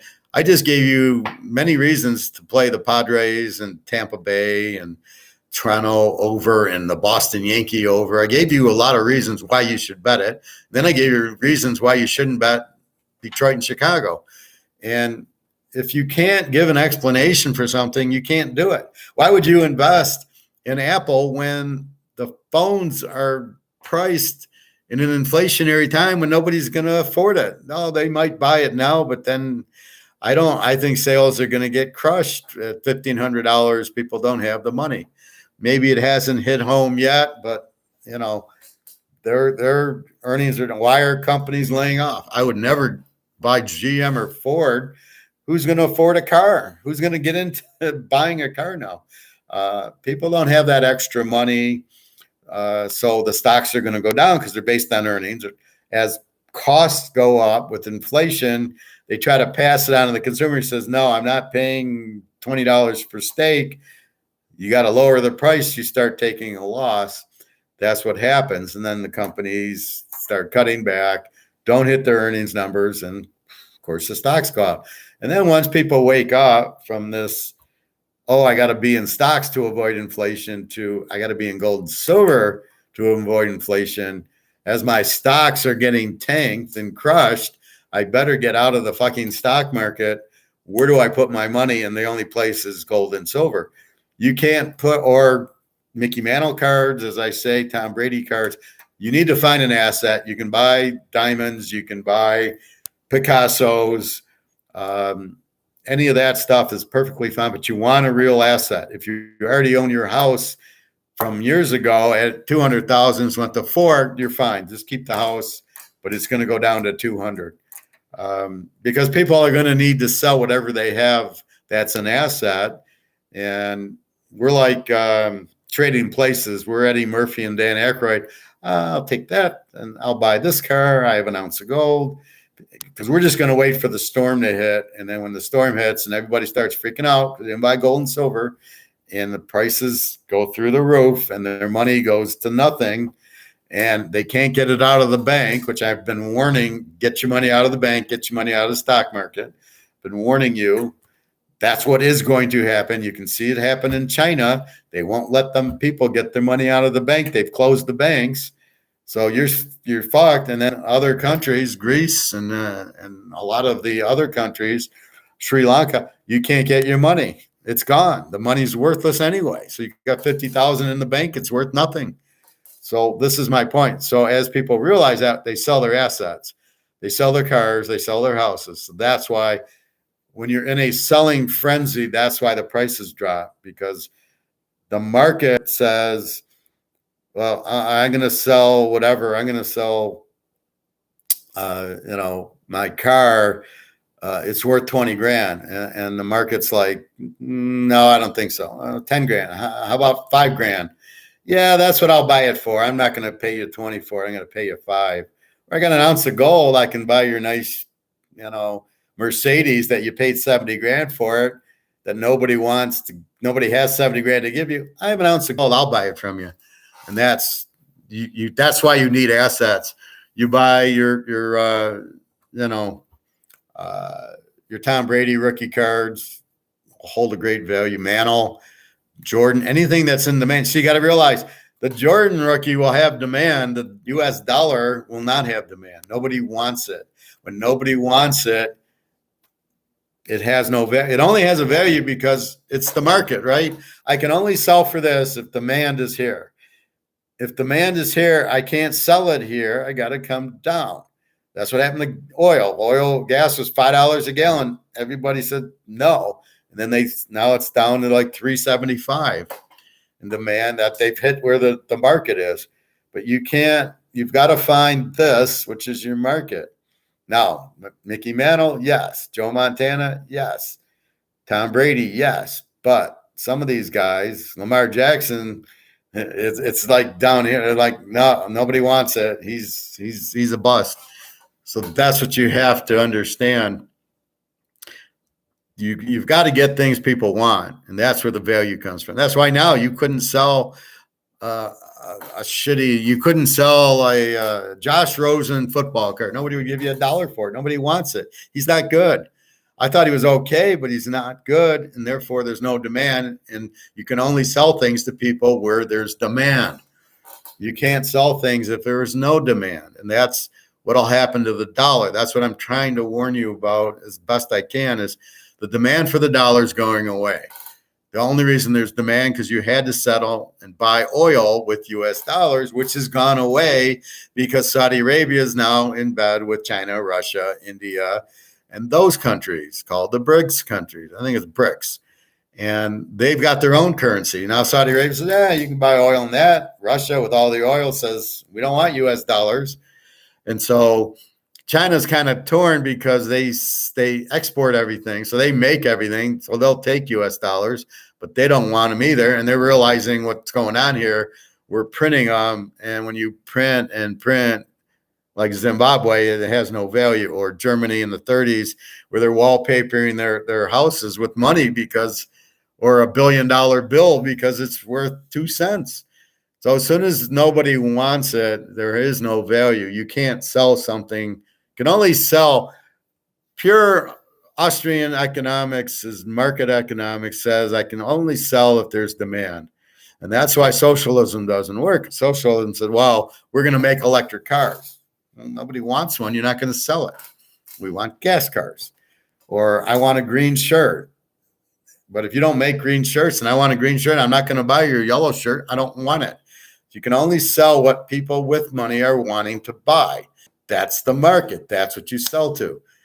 Everybody wants gold because they want to protect themselves from the dollar. That's why all the banks / mafia are buying it, because they know. And now they're like, okay, let's buy cheap and then let's let it run. And that's what's going to happen very, very soon. So there's always demand for gold and silver. Are you kidding me? Now, when people don't know about it, there's no demand because people don't know the value of it. That's what I'm trying to tell you, is the value. And I'm trying to tell you the value of your dollar is going to shit. And when it's going to shit, I'm telling you to get the fuck out of it, because it's not going to keep value. Well, Howard, it's had value for 40 years, and Greenspan took us off, and Nixon took us off the gold standard. Yeah, and it's all blowing up. That was what COMEX was. It was all mafia-run banks, which is all blown up. And now they're all running to the gold, getting rid of the derivatives. That's why the price went down. And now it's all going to blow up because the demand for gold, they won't be able to keep it down, because if the dollar is not the main currency, it's gone. So there is no other currency to buy. I would tell you to buy euros, Swiss francs, British pounds. They're not going to help you. They're printed as much as the dollar. So you have a bunch of morons just printing money. Oh, we need more. We got to pay bills. We'll print more money. Well, you can't, because there's too much. The value drops. Nobody wants it. And they'll all move to gold and silver, or diamonds will be good. Pearl necklaces, gold chains, baseball cards, anything, paintings, anything that people want. You have to find demand. Anything there's demand for, that's what you want to own. And right now, number one in the clubhouse is gold and silver. Believe me. Why are they paying $1,800 for gold if it's worthless? Why are the central banks buying tons of it if it's worthless? So that's your lesson today. So we've got football. We know what to look for. Pro football is always a pain in the ass with all this movement. We can't get a standard, normal statistic out of it, right? You do a statistic model and you say, well, I only have 5 trials. When I have 50, I got a good feeling. But in football, they keep moving around. You can't use last year's data. Makes it you're really fucked with it. You can kind of use it to a point, but there's so many changes in coaches. And now you've never had the quarterback movement. Now you got the quarterback movement. You never really had the coaching movement you have. So you got to kind of understand the coach. Most of them are offensive, and we don't want to run the ball. So they're all basically, you have 20 teams that are they just want to throw the short screen and the short pass, and they don't have running. And that's why the coaches keep changing, because they're not smart enough to realize you need to run and have balance. And who won the national title? It was fucking Georgia last year, beating Alabama. Michigan was there, and Cincinnati was fairly balanced last year. Good defensive team. So you need the defense. You'll show up in the playoffs with the defense and a balanced offense. That's the key to football, college or pro. And you don't see it in the pros, which is ridiculous. Cincinnati has a little bit of running, but they got Burrow and Chase. They got such good quarterback. Rodgers, that's why you look at the quarterback. But Tampa had balance with Fontenot and Brady and their receivers. They just had a lot of injuries. So anyways, in the pros, look for Tampa. But I'll be reading the box scores just really to see who's on the team, who are the quarterbacks. And, it seems like there are only 3 preseasons. So it seems like the starter, the Mahomes, the Rodgers are at least playing the first series. So you get an idea, okay, here's the quarterback, and then here are the 2 backups, which the third backup's a joke. He's got no chance. Even if he shows, didn't you watch him in college? Like this kid Ritter on Atlanta, didn't you see him on Cincinnati? He really struggled against Tulane and Tulsa, and he struggled against Alabama. He's not a really good quarterback. And then he's playing the Lions, which doesn't tell you anything. Ritter's not, I wouldn't even have drafted Ritter. However, I would have drafted, now I saw Zapke in New England had a big night, and him I would have drafted in the first round. He would have been the first quarterback off the board. He had 62 touchdowns last year. Jesus Christ. And it's not the system at Western Kentucky. Andrew was the lock. There is no lock. I told you. Shame on you, young man. Why weren't you listening? I gave the Maple Leafs over the Canadians. That's the lock. I told you not to play the Dodgers. Play Tampa Bay with the Padres and the Yankee Boston over. Those are your 3 teams. Play them any way you want. I do like the Padres, but I don't like the Dodgers pitcher. He's not strong. He's a new guy. The Dodgers at Kansas City just beat the Yankees 3, swept them. They're playing pretty good ball. The Dodgers, yeah, but I think I'd rather have McClanahan to bounce back, or the Yankee Boston over in Fenway. So I don't have a lock, but those are the 3. Are you playing football this year, Andrew, for once, or are you just going to keep asking me for my plays and not signing up? So I need you to sign up for football. If you want to make little Maple Leafs, gold Maple Leafs. All right, I think that's it. Any other questions, comments? What do we got here? So I am looking at all the teams, over-unders. I have marked them as I went through every team. If you look at the last 2 weeks of my videos, so I went conference by conference, team by team, over-under A or Z. And they will switch, and that's what I'm coherent about is, are they still an A? Are they still a Z? Who's changing? Is Iowa still an under, or are they getting better? Is Wisconsin, they still don't have a quarterback. They're the best unders. Wisconsin, Iowa, Georgia, I think will still be an under. Clemson will still be an under. UCLA, Utah, Miami will be overs. And we'll go by there. Ohio State, they'll really be on fire this year. Any good team that has a bad year, like Ohio State not winning the Big Ten and not going to the playoff, believe me, are fucking pissed. And we will be betting them hard and heavy. I guess that's about it. I'll have to go buy some gold and silver. My store here is open 10 to 3. I usually go on Saturdays. I check his inventory and then check. I know what the prices will be, 35, so it's just a matter of how much inventory does he have. I'm itching to buy a gold coin because I know it's going to explode, but it's just it's hard to keep spending $2,000, and then you buy the gold. You don't want to move the gold, so you keep pulling paper into gold. So I feel like Rumpelstiltskin. I'm changing my bullshit dollars into gold. I'm weaving my gold. How often do you go live? Saturday and Sunday, about this time, 11 o'clock, especially during football. I'll talk about line movements and the change.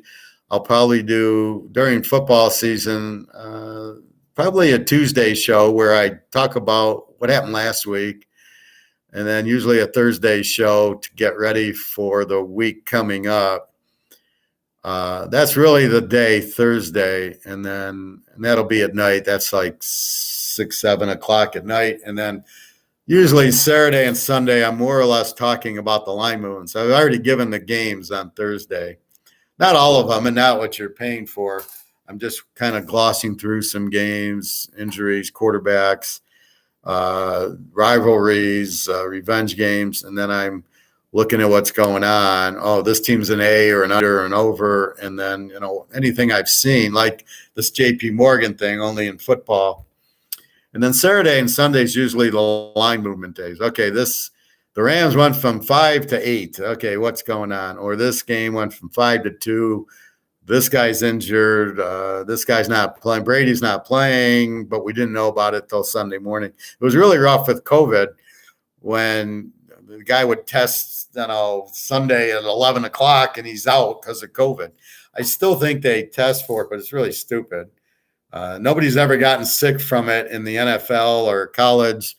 I remember Michigan not playing Ohio State during that year, and everybody was fine a week later. Nobody had. So it's the stupidest thing.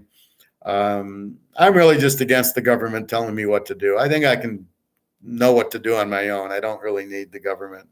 So I'm kind of against that. But anyway, so any type of news is really what Saturday, Sunday is about. So Thursdays normally, here's who I like Saturday and Sunday, or here's what I'm seeing. So that's what I try to talk about. So it'll be 4 days. You can always email me with like what Andrew just did. I like Dodgers Padres. So he's asking my opinion because he knows I'll give it. And then I'll say, well, I don't like the Dodgers, but I do like the Pirates. And then I gave him the Tampa Bay and the Red Sox over. So you can look at football and say, I like Clemson.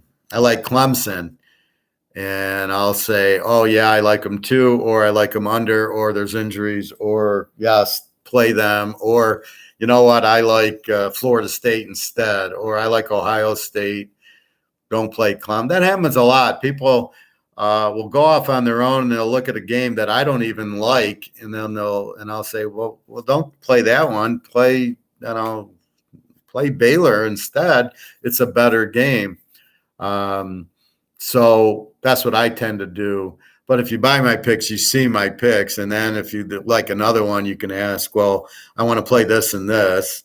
And then I can say, yeah, that's good or bad.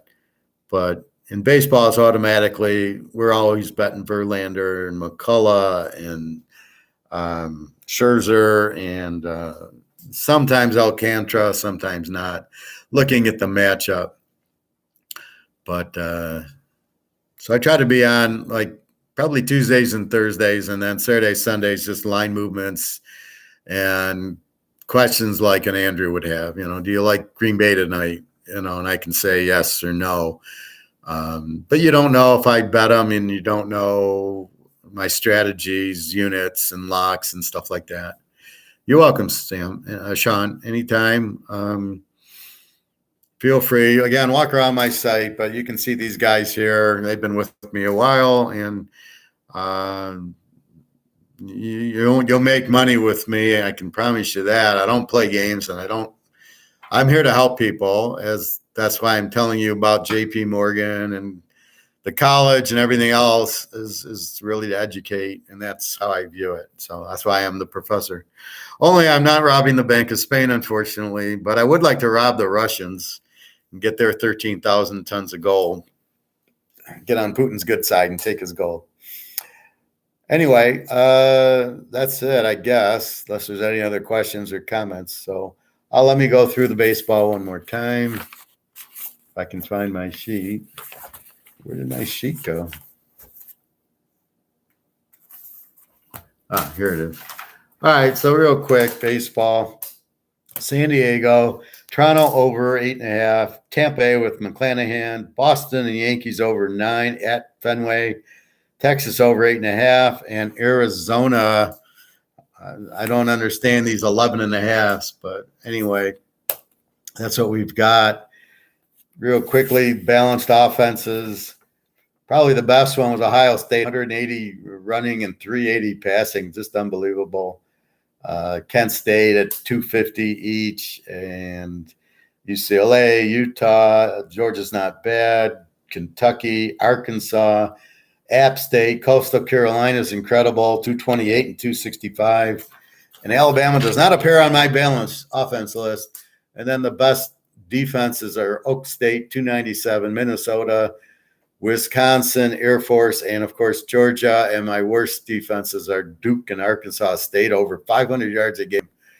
Do not bet those teams under, and do not want to, if they're playing, if Kentucky plays Duke, just lay the 30, and, Duke's just going to watch. Interesting teams on that with bad defense are Texas, Michigan State, Stanford, Missouri, Vanderbilt, Ole Miss, and all the Z teams, Georgia Tech, Virginia. So I think the opening week, Georgia Tech has somebody, Clemson, I think. And it's a soft spread. So don't look for Clemson to do it. I think it's, let's see, I think it's Clemson. Yeah, Clemson's minus, I had 14. I think it's 19. Over under a 50. It'll be a shutout for Clemson. And I don't trust Clemson to score 19. So I think that's an under game. And that's where I'm using Clemson's defense will shut them out, and Georgia Tech, Clemson will score on them, but they're not going to score. I don't think they're going to score 50 on them, but Georgia Tech's got a pretty weak defense. So you're looking for like Miami, Georgia Tech. Well, you're looking, Miami will score a lot. You're looking, Georgia Tech, you're not really looking at, unless their quarterback gets bad as an over team. But that's the ideal Miami before Wake Forest, before Hartman was gone, Pitt, these North Carolina State, they're going to light up Georgia Tech. That's what we're looking for. So that's what I'm looking for in this analysis. Is who am I betting against as much as who am I betting? And I know, like in poker, we talk, sometimes the best play is to lay down the hand. I am very good at knowing when to lay down. I was getting crappy cards, and some guy says, I can't play. I'm getting baggy. He says, you need to bluff more. And I go, no, you need to understand when you can bluff and when you can't. You cannot just make a bluff and think it's going to work if you're bluffing into a full house. If you're bluffing into a flush, you can't bluff into it. You can bluff if the board has two pair and the guy, has a set, or he's got somehow a straight. If the two pair is like, let's say there's 6, 7s, and 8s on the board, and he's got his straight. Well, you could make a big bet that you have a full house, and you'd probably have to fold. Okay, you can bluff that, but I can't bluff pre-flop, and I'm not going to play 3-9. So sometimes it's best to not play is the prudent play, and that's what we look for. That's what I'm looking for here. Let's lay away from this game, but let's bet this game. That's a lot of what I'm doing, and that's a lot of why I'm successful, is because I understand the reason I bet this and I don't bet that. So I'm looking for the answers, why to bet and why not. Anyway, that's about it for today. Good luck on the baseball, the football. We'll be watching box score. So if you want to watch preseason, I don't really watch much of it. I might watch a few minutes just to see a good college player, to see how he's doing. But I'm going to look at the box scores and just see who's my quarterbacks on my teams and go from there. All right, everybody, have a wonderful day. I will see you tomorrow morning about this time, 10, 11 o'clock, and have a good week. Enjoy your summer vacation. All right, everybody, take care. Again, it's www.teaserking.com. You'll get my email, and certainly if you want, email me, and I'll be posting probably soon, the first college week there. So probably the middle of the week. It's going to be the week one. It's going to be the bigger games. You know, the USC Rice game. Will probably those type of games I'll probably post probably by the middle of the week. All right, everybody, have a great day. I hope I helped. All right, take care. Bye bye.